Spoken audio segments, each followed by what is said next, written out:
I like that I'm seen as being a Grinch and like never liking any books, and I have so many favorites to talk about this year. Everyone, it's Emily Fox. Today's video is going to be all about the best books that I've read in 2019. So out of the 100 books that I've read during the year, these are the best of the best, the ones that I need to rave about one last time, although let's be real, I will be mentioning these probably in future favorites, best of different sections, but I just truly want to give you recommendations in these reviews and letting you know that you just need to read them, essentially.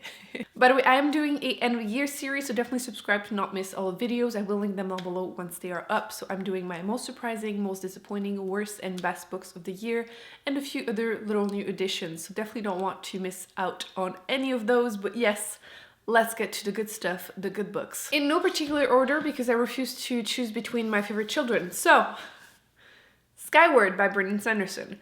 Is it a favorites video if I'm not including some Brandon Sanderson? I think not. In this case, it's actually not an adult fantasy, but a YA sci-fi. And if you're someone that you don't read YA or you're not really into sci-fi, you need to check this out because it's...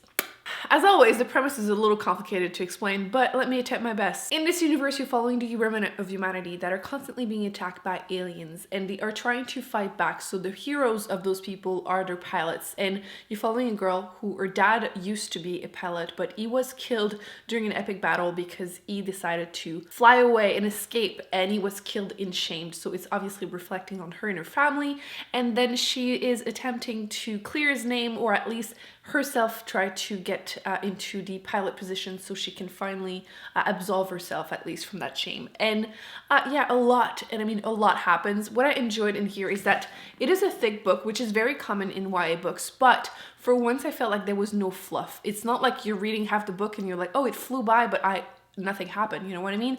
There's just so much that happens in the world building and then the character growth, which in the beginning she's not fully likable, but she's meant to be that way first off, and then she's actually growing through the book very quickly. She's learning to fight. You can imagine a bunch of spaceship battles. She meets an intelligent spaceship, so you definitely have that to look forward to because he's very, very funny. And Doomslug, I always need to mention it. And it's just a very, very entertaining book. I also enjoyed that at the end, there's a little bit of a big reveal that happens, which is always fun in Brandon Sanderson's book. He tends to have those. He's really great at just ending his books, and I enjoyed it tremendously. Can't recommend this enough. I also appreciated how there is no romance. There is a love interest, but there's no like straight up romance, which finally. So yeah, overall a fantastic YA sci-fi. I highly recommend you check that one out if you are interested, and even if you're not, maybe check it out anyway because the second book is already out.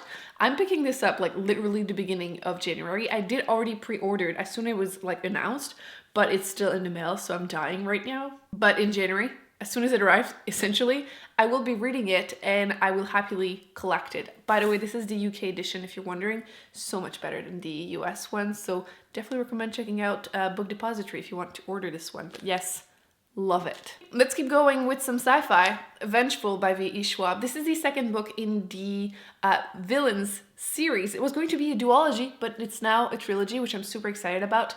I had enjoyed the first book, which was Vicious. I read it in 2016 when I started doing BookTube, and it was all over. Everyone talked about it, raved about it, and I liked it. The premise was really what was intriguing to me because you're following two friends who meet up at university and they find a way to develop superpowers, and instead of becoming superheroes, they become supervillains. So they essentially fight each other, and it was interesting. I like the chapters were really, really short, so it keeps you engaged, and it's still the case in here, but this one was like a 4-star for me. This one is a 5 stars. I really, really like this one. I really liked how there's some back and forth between the timeline of past and present, like the first one actually, but in this case, you kind of learn more about them, the characters.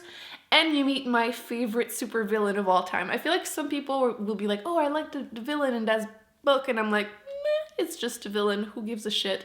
I do, apparently. Marcella. The book literally starts with her and how she becomes a supervillain. And I loved her. Like, I could not help myself. I was like, you know, I know you're the bad person, but I like you. I would rather you win. You know what I mean? Super engaging series. I really, really enjoyed it. I think a lot of you would enjoy it also. I feel like superheroes are everywhere. And the worst thing, best thing is I don't like superheroes. Like, I'll watch some of them for movies, but very, very specific ones like Wolverine or like Batman, but that's pretty much it. This read this. It's awesome. I cannot wait for the last book in the trilogy. I just wanted more, so I'm very happy that it will be continuing. So yes, Vengeful by V. Schwab, one of the best books that I've read this year. I was going to say so far. The year is done now. Speaking of books that I find that a lot of people would enjoy, Recursion by Blake Crouch. Blake Crouch and me, we have a weird history. I hate, and I mean hate is old stuff, but I love, and I mean love is newer books. So like the Wayward Pine series, and then Dark Matter, and then Recursion. Magic, pure magic. His strength is the way he writes. It's essentially like you're reading a movie. So if you don't care about, you know, pretty prose and everything, you need to check out his stuff because he makes amazing thriller sci-fi, which is my favorite mix ever. And this was bomb. I do find that he has improved in a lot of stuff too. In the second half of the book more than the rest, but I'm going to try to explain what it is about without ruining it because you need to know as little as possible to enjoy this book. Essentially, you're following a main detective that is trying to figure out what's going on in the city. People are starting to have false memories and they don't know which one is their lives, essentially. And it's just starting to make a lot of people kill themselves, and there's just a lot of drama. And then there's also a scientist who creates this machine that is supposed to help people with Alzheimer. So that's all I'm gonna say, but I was enjoying myself in the first half, but the second half blew my mind and made this a 5 stars. I can't recommend this enough. I hope people will enjoy like the twist, but if we usually have similar tastes, if you enjoy Dark Matter or even the Wayward Pine series, you need to check out Recursion. It was just awesome. In the past, I've mentioned that one of his weaknesses was his characters, especially his female characters, and I was starting to feel it a little bit in the first half, but he really changed my mind in the second half. So 5 stars, awesome. Can't recommend this enough. You need to check it out and just rave about it with me because so good. By the way, his covers are also super trippy, which I love. You know what? Let's finish all the sci-fi stuff because I have 2 more. This year was a strong sci-fi year for me. I'm usually like fantasy and then sci-fi and then everything else. I read a pretty fair mix of everything, but this year sci-fi has been like, I have 2 First Contact with Aliens to mention, and they're just so freaking good and so underrated. Not necessarily in the world, but on BookTube. I find that not a lot of people talk about them, and they really, really deserve to be read. And like, I will continue to harass all of you until you actually read them. Let's start with Spin. I think the reason people don't pick this up is because of the cover, because it just makes me feel like 80s old sci-fi weird stuff, but I think it was published in 2005. So please, Spin, you need to read this. This really took me by surprise because once again, the cover, I was like, but the premise was intriguing, so I went into it. You're following 3 teenagers who are just stargazing, looking at the stars one night, and they just disappear and they're just left wondering what is going on. It obviously affects the whole world and affects their lives. It's actually a character-driven story, which take this, people that always say I only like action-driven books. And it just really affects them differently. What I really enjoyed was the amount of like science-y concepts in there. It kind of reminded me a little bit of Contact by Carl Sagan a little bit, because that's usually what I like, was less the story and more like the concepts. But this one, the story is also good. There's a lot of back and forth in timeline, so it can get a little confusing. I'm only going to talk about one of the concepts, which happens really in the beginning, / it says so in the back, so I'm not considering this a spoiler at all. There are way more like twists and reveals happening, so no worries. I think it's just an interesting fact to mention to make you want to read it. One of the things that they discover really fast is that something, aka aliens, really, it's not a shock, place a sphere around the Earth, and time is happening differently for us than in space. Basically, a bunch of time is happening and people are starting to freak out because for 30 years, it's like 300 billion years outside, which means the sun, we need the sun. So yeah, I'm gonna leave it at that.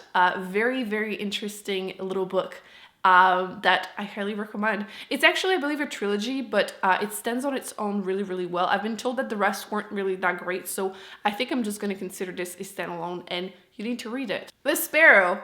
Whoa, this was so freaking good. I really wasn't expecting it. I had seen it on a list of First Contact with Aliens books, which I've been on a huge kick, so please leave me all the recommendations you want because I want to read all of them.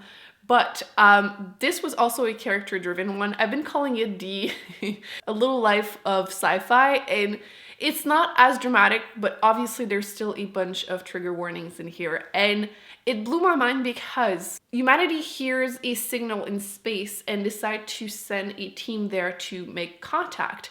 But the people that have the budget for it are actually a religious organization. The Society of Jesus, Jesuit, however you pronounce that in English.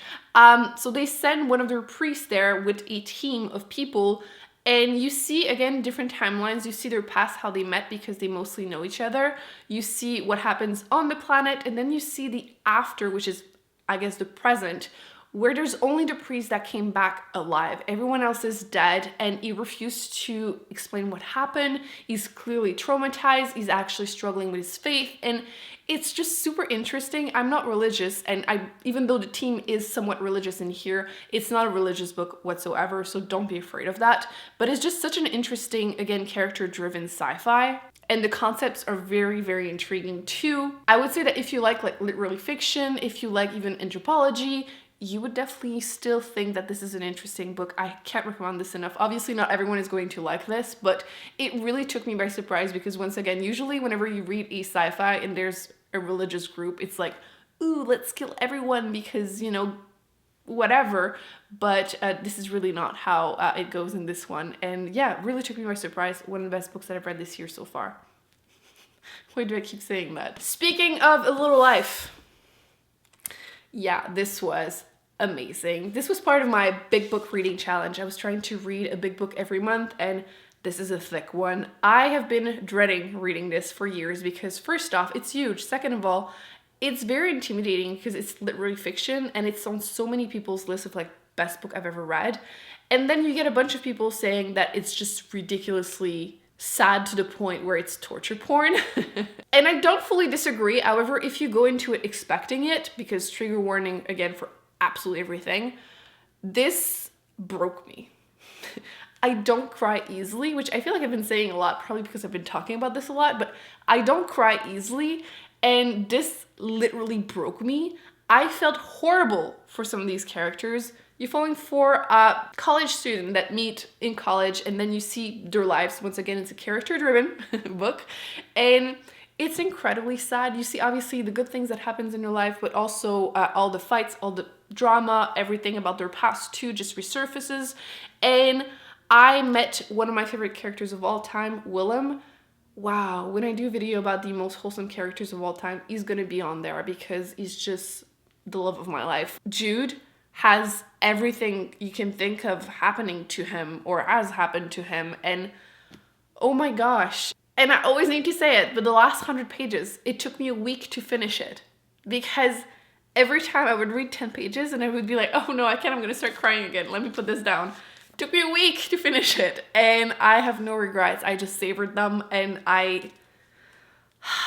yeah, you need to read this. Worst case scenario, you're gonna feel it's a bit too intense and just not take it seriously. Best case scenario, you're gonna find one of the best books you've ever read and absolutely adore it, which is my case. 5 stars, love it. We'll continue to recommend this to everyone and traumatize all of you, and we can cry together and just rave about Willem. We're way overdue for fantasy, right? So the one that is the winner, because I accidentally posted my best of each genre before this video, the best fantasy series of the year was given to the Ancestor Trilogy by Mark Lawrence. I technically read Red Sister, which is the first book, in December last year, so whatever. But I have read number 2, which is Grey Sister, and then number 3, which is Holy Sister, and technically Bound, which is in between book 2 and 3. It's about like 50 pages, so a little novella. And wow. It had been a while since I had read a really, truly amazing fantasy series that just kept me very invested. And this was just perfect. What I liked, first off, there is a school setting. There is some magic. There is a post-apocalyptic or apocalyptic, I guess, world building, a bunch of really strong characters, a bunch of relationship between them. There's just so much I adored. You're following, is it Nina? Nona. Close enough. She's sent to a convent run by freaking badass nuns who will teach her to fight, that will teach her magic, a bunch of different type of magics. There are actually 4 different types. Some people are just really tall and strong, some people are really fast, some people have access to like different world. There's just a bunch of really interesting facts in there, and you get to see her grow up throughout the whole trilogy, and there is actually some romance-ish happening in the 2.5 basically bound novella. It gives you enough time to actually start shipping characters before this happens, because too many fantasy just use the romance to hide the fact that there's no depth in there. Not in this one. And if I had to summarize the whole point of the book series, I would go with they're trying to find the person that has all 4 magical powers to save the world. And you're wondering, is it Nana? Is it one of the girls around her? Because there's obviously a bunch of people that love or hate each other. They're stuck living together 24/7, right? I do want to mention though that the last book I feel like is the weakest in the trilogy. It is way too short to me. Like, this is 300 and something pages, but it's written so big, and I felt like I loved the world so much that I really, really wanted more. And to be honest, even if it had been really good, I probably would still be feeling this way. But the good news is that the author is coming out with a companion series from the same world, so I guess it kind of just makes it somewhat okay, I guess. But yes, if you're looking for a new fantasy series you could just binge read and adore, I can't recommend the Ancestor Trilogy enough. It's just one of the best fantasy series I've read in a really long time. I adore it. The Nevernight series by J. Kristoff. Wow, I actually read the whole trilogy in 1 year. When do I ever finish a series in 1 year? Never. This was also freaking amazing. The first book, Nevernight, starts in a school setting with magic.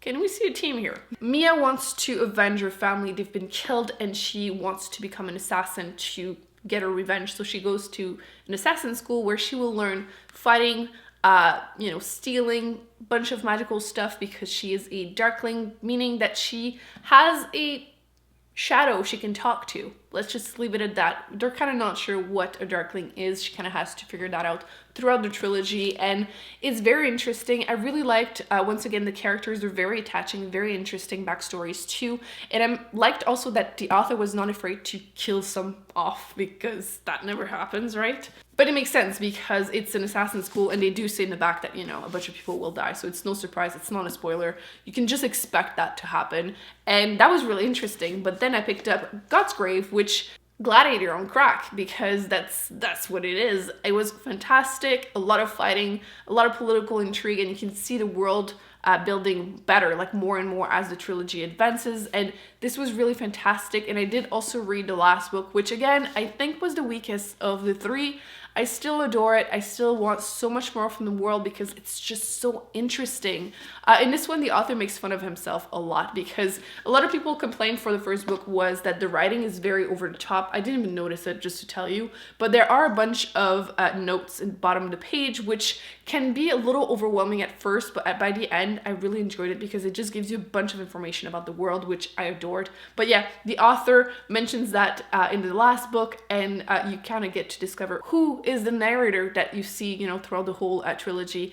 So not terrible. It reminded me a little bit of a different ending in a different series, which I can put in a spoiler section in the comment section, because I want to know if anyone else feels the same. But yeah, still a fantastic series. I highly recommend it. I definitely want more from the same world. J. Kristoff, please, please, pretty please.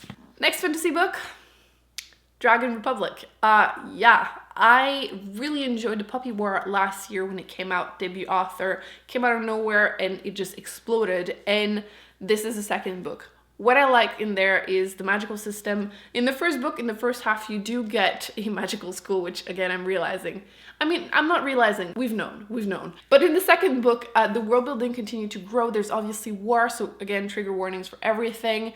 And the magic system is super interesting because it is based on gods. And the gods are not like good people. They're like obviously very, very flawed, and it affects people a certain way whenever they use their powers. And it's just really, really interesting, and I really enjoyed it too, and I thought it was definitely worth the mention in here. I am dying for the last book, which I think might be coming out. Is it the end of next year?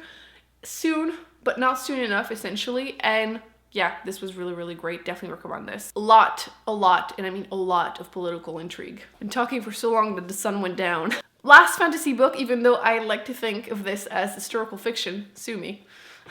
The Song of Achilles by Madeline Miller. I had read and loved Circe last year by her, and I decided, you know what, you started this book 3 years ago, and never finished it because you suck. So this summer I did a reading vlog where I was reading my pile of shame, essentially those books that I put down for no reason and never finished.